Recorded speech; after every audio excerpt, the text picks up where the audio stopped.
dobu. Tento konkrétny stroj radu 434.2 s inventárnym číslom 338 bol vyrobený v prvom štvrť roku 1917 v pražskom závode prvej českomoravskej továrny nástroje a dodaný rakúskym štátnym rámom. Pôvodne vyšlo označenie 170-560. Po vzniku Československa sa stal súčasťou vozidlového parku Československých dráh a v roku 1946 prešiel predstavbou na dvojčinú lokomotívu, čím získal konečné označenie 434-238. Počas svojej služby pôsobil vo viacerých depách ako Dušburg, Hradec Králové, Avíčku, Brod, Koceň či Krupnov, kde do roku 1968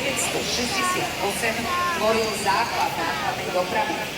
Neskôr bol presunutý do pravou nákladovou prijazdil na rôznych turnusoch, zabezpečoval posun a regionálne nákladné dopravy.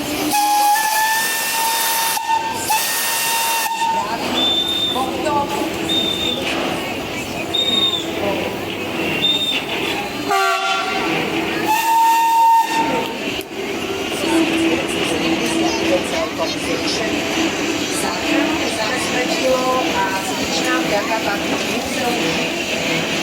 Skôr bol prevedený od správa železničného múzea v roku 2000 bol možný podobný klubu historických kolejových vozidiel pri Ruškovom DP Aniska pri Košiciach, kde sa začali jeho náročný reštaurátorský proces. Ten trvá až a vyžadal si tisíce hodín dobrovoľníckej práce. Preto títo dobrovoľníci klopu dole a naozaj sa veľa vďaka. Výsledkom je, že rušeň 434-2-338 sa v apríli 2024 opäť